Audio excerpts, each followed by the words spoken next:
Hi friends, നമുക്കൊരു അടപ്പായസം വെച്ചാലോ. ഇവിടെ ഉരുളി അടുപ്പത്തിൽ വെച്ചിട്ട് ഞാൻ 3 ലിറ്റർ വെള്ളം ഒഴിച്ച് കൊടുക്കുക. 1 ലിറ്റർ ഒഴിച്ചു, 2 ലിറ്റർ ഒഴിച്ചു,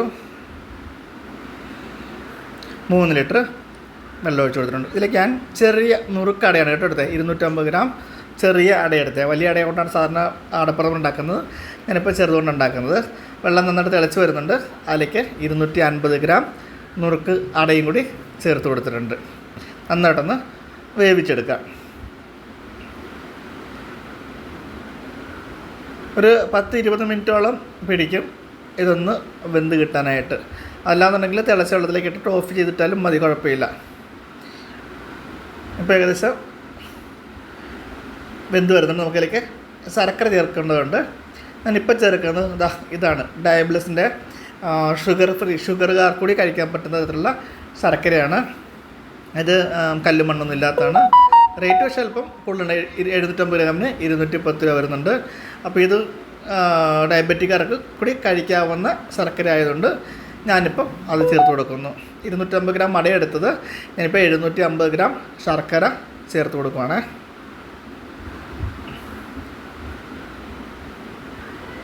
ആ ഒരു ടിന്ന് മുഴുവനായിട്ട് ചേർത്ത് കൊടുക്കുക. ആദ്യം കാണുമ്പം നമുക്ക് നിറം തോന്നുന്നില്ല, പക്ഷേ ഇളക്കി വരുമ്പോഴേക്കും നല്ല ഡാർക്ക് നിറമായിട്ട് മാറുന്നുണ്ട്. അപ്പോൾ ആ ഒരു ബോട്ടിൽ ഫുള്ളായിട്ട് നമുക്ക് അതിലേക്ക് കുടഞ്ഞിട്ട് കൊടുക്കാം. ഇനി നന്നായിട്ടൊന്ന് ഇളക്കി യോജിപ്പിച്ചെടുക്കാം. ഇനി അട വേഗമില്ല കേട്ടോ. അട നന്നായി വെന്തതിന് ശേഷം മാത്രമേ ശർക്കര ചേർക്കാൻ പാടുള്ളൂ. ശർക്കര ചേർത്ത് കഴിഞ്ഞാൽ പിന്നെ അട വേകൂല. അപ്പോൾ അത് ശ്രദ്ധിക്കേണ്ട കാര്യമാണ്. അപ്പോൾ ഇനി നമുക്ക് 3-ാം പാൽ ചേർത്ത് കൊടുക്കാം. തേങ്ങയുടെ 3-ാം പാൽ എടുത്തിട്ട് അതാണ് നമ്മൾ ആദ്യം ചേർത്ത് കൊടുക്കുന്നത്.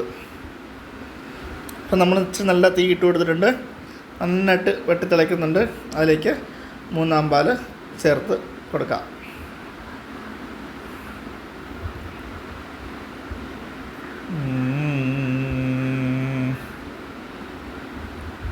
അതിന് മുന്നേയായിട്ട് നമുക്ക് കുറച്ച് ചുക്ക്,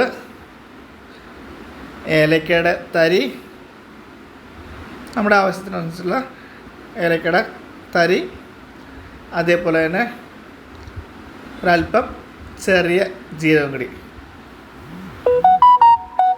അപ്പം ഞാൻ ചുക്കൊന്ന് തിരിച്ചെടുത്തു, ഒന്ന് ചെറുതായിട്ട് മുറിക്കാൻ വേണ്ടിയിട്ടാണ്. അപ്പോൾ ഏലക്കയും ചുക്കും ജീരകവും പഞ്ചസാര ചേർത്ത് നമുക്ക് പൊടിച്ചെടുക്കാം. പെട്ടെന്ന് പൊടിയാൻ വേണ്ടിയിട്ടാണ് പഞ്ചസാര എടുത്ത് കൊടുക്കുന്നത്. ഇതാ നുറുക്കിയ ചുക്കൊന്ന് ഇട്ടിട്ടുണ്ട്, ഒന്ന് പൊടിച്ചെടുക്കാം. ഇതിൻ്റെ അകത്തുനിന്ന് പകുതി നമുക്ക് ആദ്യമേ ചേർത്ത് കൊടുക്കാം. പായസത്തിലേക്ക് ഏലക്ക ചുക്ക് ജീരകം പൊടിച്ചതിൻ്റെ പകുതി ചേർത്ത് കൊടുക്കാം. അതേപോലെ തന്നെ 3-ാം പാലും നമുക്ക് ചേർത്ത് കൊടുക്കാം. 3-ാം പാൽ ചേർത്തു നന്നായി ഒന്ന് ഇളക്കി യോജിപ്പിക്കാം.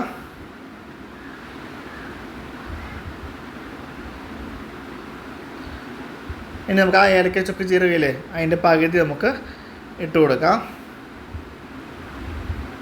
ബാക്കി പകുതി 1-ാം പാൽ ചേർക്കുന്നതിന് മുന്നേയായിട്ട് നമുക്ക് ചേർത്ത് കൊടുക്കാം.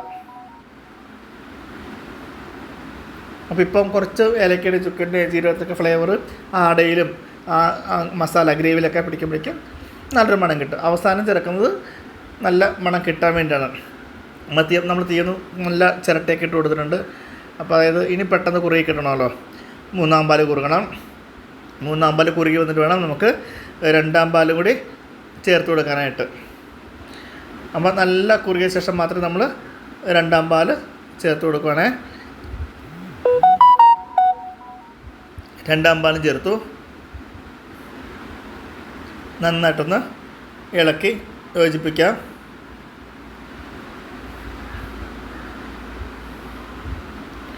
ഇനി നമുക്കാണെങ്കിൽ ബാക്കിയുള്ള നമ്മുടെ ചുക്കുപൊടിയില്ലേ അതുണ്ടെങ്കിൽ ചേർത്ത് കൊടുക്കാം. ഇനി ഇപ്പം ആ ഏലക്ക ചുക്ക് ജീരകത്തിൻ്റെ ബാക്കിയുള്ള പൊടികളൂടി നമ്മൾ ചേർത്ത് കൊടുത്തു. ഇനി തീ ഓഫ് ചെയ്യുവാണ്.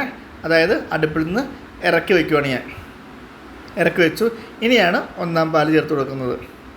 അതായത് തിള ഒന്ന് നിന്നതിന് ശേഷമാണ് നമ്മൾ 1-ാം പാൽ ചേർത്ത് കൊടുക്കുന്നത്. അല്ലെങ്കിൽ 1-ാം പാൽ വെന്ത് പോകും. അതുകൊണ്ടാണ് കേട്ടോ. അപ്പോൾ 1-ാം പാലോട് ചേർത്ത് നന്നായി യോജിപ്പിച്ചു. ഇനി നമുക്ക് എന്താ ഉള്ളത്, അടപ്രഥമന് ഏറ്റവും നല്ലത് തേങ്ങാക്കൊത്ത് വറുത്തിടുന്നതാണ്. അപ്പം ഒരല്പം തേങ്ങാക്കൊത്തും കൂടി, അതായത് കൊട്ടത്തേങ്ങയാണെങ്കിൽ കെങ്കേമ്മം, അപ്പം ചെറിയ കൊട്ടത്തേങ്ങ ഒരു കഷ്ണം എടുത്തിട്ടുണ്ട്, അതും ഞാനിവിടെ അരിഞ്ഞ് വെച്ചിട്ടുണ്ട്.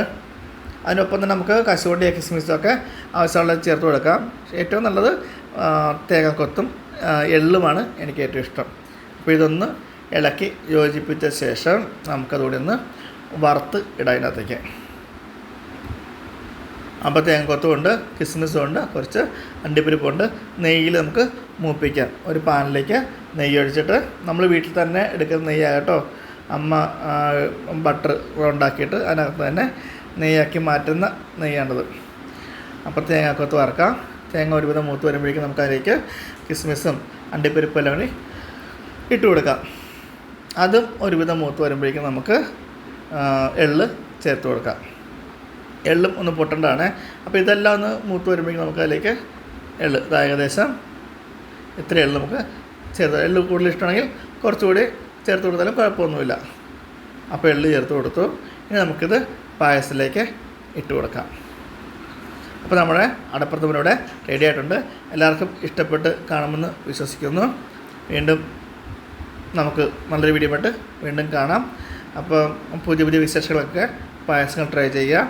ലൈക്ക് ചെയ്യാനും ഷെയർ ചെയ്യാനും കമൻറ്റ് ചെയ്യാനും മറക്കരുത്. അപ്പോൾ നല്ലൊരു വീഡിയോ ആയിട്ട് നമുക്ക് നാളെ വീണ്ടും കാണാം. Have A nice day. Thank you. ഇന്ന് വിഷുപ്പുലരിയാണ്. എല്ലാവർക്കും വിഷു ആശംസകൾ. അപ്പോൾ നമുക്ക് മണത്തിലായിട്ട് ഒരല്പം നെയ്യും കൂടി മീതെ ഒഴിച്ചു കൊടുക്കുവാണേ. പച്ച നെയ്ക്കൊരു പ്രത്യേക ഫ്ലേവറാണ്. നമ്മൾ വറുത്ത നെയ്യ് പോലെയല്ല, പച്ച നെയ്ക്ക് നല്ല പ്രത്യേക ഒരു ഫ്ലേവറുള്ളതുകൊണ്ട് ഞാൻ അവസാനം ഒരല്പം പച്ച നെയ്യ് കൂടി ചേർത്ത് കൊടുക്കും. Thank you.